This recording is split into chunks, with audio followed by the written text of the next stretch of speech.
Yeah, hi. It's been a while since I've uploaded a Toki video on YouTube. There's a little bit of silly little things, and every now and then I've uploaded a something directly from a console. But yeah, I wanted to try and get some gameplay with commentary going again.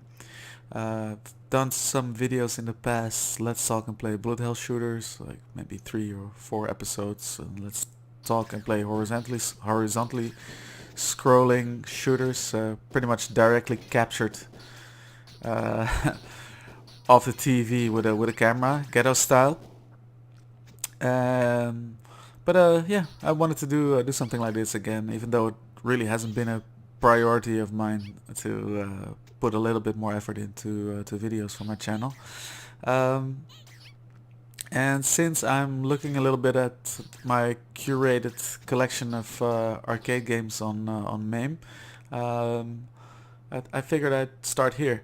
So what we're looking at here is Valkyrie no Densetsu, or maybe more properly, correctly pronounced Valkyrie no Densetsu, a 1989 action game by Namco, um, starring a female protagonist, the Valkyrie. And the reason I actually came across this game was not because it was a much loved arcade game of mine back in the days, but because yeah, the character is very prominently featured in the Project Cross Zero games on 3DS. So I was kind of curious where she originated from. And there's a player 2 character as well, which is called Sandra, which is sort of a lizard, yeah, sort of a featureless lizard man type guy. And if I'm not mistaken, he had his own platformer on the Super Famicom, in which you basically control him to hop around stages using his trident to defeat enemies. And that was published by the then console publishing arm of Namco, called Namcot with a T at the end. Um, so Valkyrie no Densetsu, Valkyrie no Densetsu is one of those games along the lines of Kiki Kai Kai by Taito. It's an overhead shooter like Commando, but you control the scrolling direction and the scrolling speed. So if you stop, then the screen stops moving as well. And it has some platforming elements in there as well. So it's like overhead running and gunning and platforming. Um, Maybe if you've played Gremlins 2 on the NES, then you're a little bit familiar with the formula. Uh, yeah. So what I want to do with this series is just do one credit.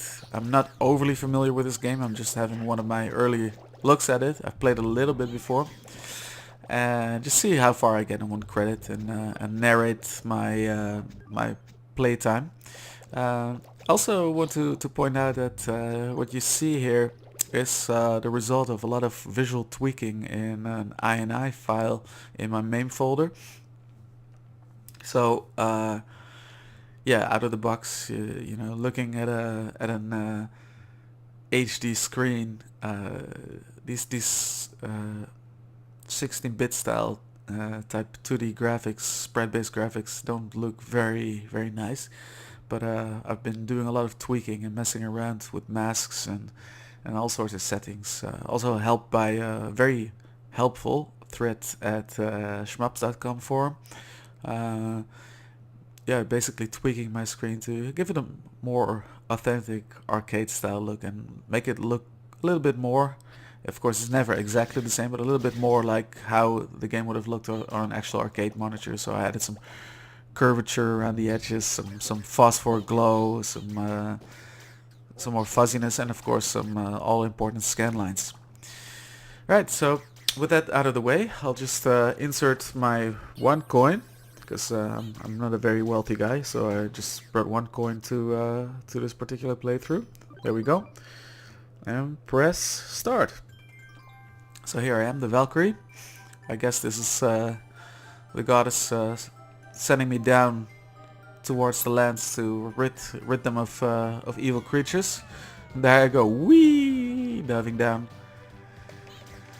So you start out with a sword beam, sort of like, you know, the Legend of Zelda, and you know, there's a couple of things that might actually remind you of the Legend of Zelda in here. I mean, these troglodytes here, they throw boomerangs kind of similar to the Goria in the original Zelda. But of course it's way more action and arcade oriented, and it's, you're following a path. So gold is very important because there are multiple shops in the game that allow you to upgrade your weapons. And here you see an example of the... Whoa, I got caught by the chameleon there. Here you see an example of the platforming bits. So a little bit of that. They're pretty simple, nothing too taxing. I mean, up until what I've played. Oh my lord, what's going on there? This poor little girl is getting whipped by a very naked ogre. Oh, and the ogre splits into multiple parts, firing flames. It's a little bit of advanced bullet dodging is going to be required here to make sure I don't get hit by fireballs and the legs. If you get hit by stuff, there's situational, context-sensitive, funny little I'm hurt animations. If you would get hit by this fireball, she'll burn to a crisp, or now I'll just get knocked out of the way by this one ogre. And if there's one thing I like... oh wait, there's the little girl. Are you okay? So I take an educated guess saying that she's thanking me for rescuing her, and now she's bringing me to her village. So there are village areas in this game as well, but it's not like in an RPG or a JRPG or in an action adventure game like Zelda. There are actually enemies still wandering about, but there are shops here. And thankful villagers that give you treasure. So now I have a little bit more of a badass weapon. And I'm getting attacked by goblins at the same time.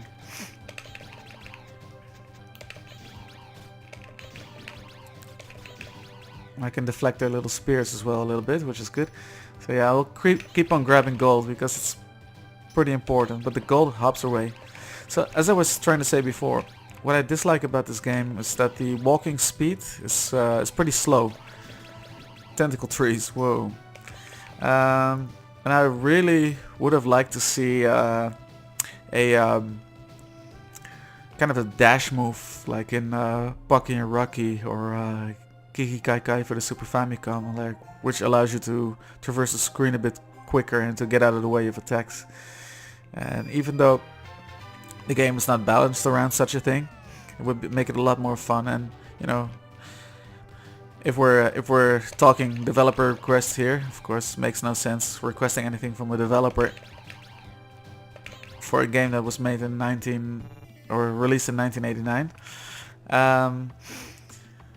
If we're talking requests, then they could have maybe upped the projectile counter a little bit. Right, I got the shield now.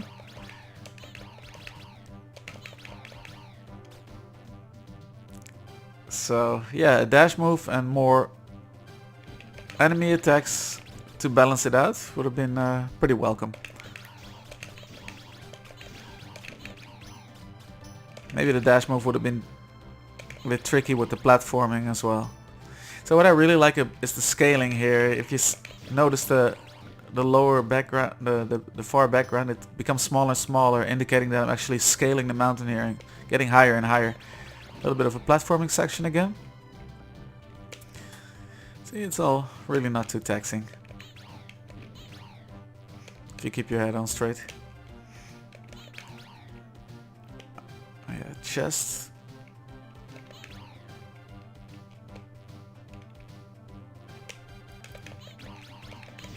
Now since this is emulation, you'll probably hear some sound skipping every now and then. Things you probably would not have heard on the original System 2 arcade board. Yes. Deft aggressive play, if I say so myself, to get out of that hairy situation. Kill these flying baboons. Alright, I got some magic. I got my little option, which is super useful here because my usual shots, my normal shots would not have reached far enough. Yeah, money. So my option in the front was actually taking care of that boss very nicely.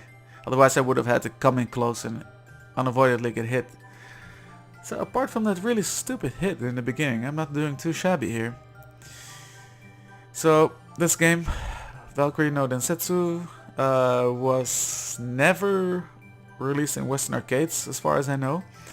But it was featured on Namco Museum Volume 5 on the original PlayStation, which had a European release of had a European release in 1998. It's 9 years removed from its original release. Yeah, another thing about the so what you got, salesman? Alright, I got 3 and a 3. I have to get the trident. I don't know what 2 tridents do, but so yeah, the weapons actually, I might have a very powerful weapon right now, but the weapons actually have limited durability on them. Whoa, lots of ogres. I'll just get past that bit. So you got like 6, yeah, see now I'm going back to my older weapon. You got something like 120 or 160 shots on them. Ah, got flattened. Not to worry.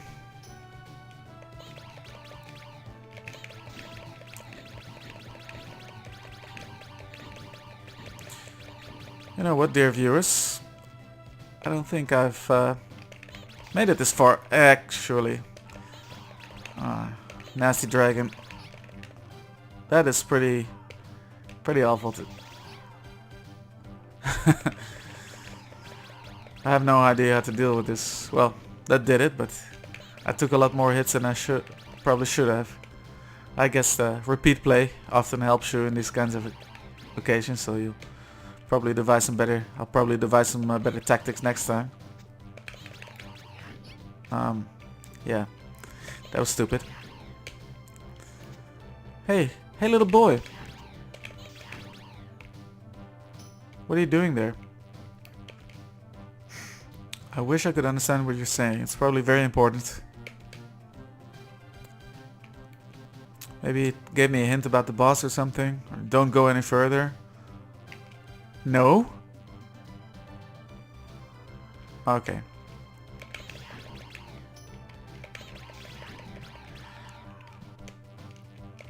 Ah, another one of these filthy dragons. Let me use some magic.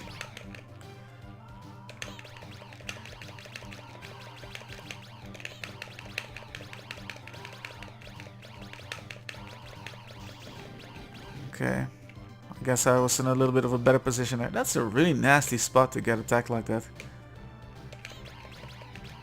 By a worm. Ah, that was it. Huh. That was fun. Let me get my initials in. The M, the I, the C, and can I end it there? Yeah, there we go. M-I-C. That's it. No, I will not continue. That's just beneath me, and I'm all out of coins, so to speak. So yeah, thanks for watching. I hope you enjoyed it. It was a little bit of an experiment, this one. I might try and do more of it. Cool game too. Cool game. Yeah, I must say I'll probably put a little bit more time in it, despite the slow walking speed not really being to my liking. But it's a cute game. It has a lot of charm, a lot of interesting quirks about it. Feels a little bit more action adventure-y, even though it really isn't. But yeah, it has this little shopping system and magic that I didn't make too much of a good use of. So thanks for watching.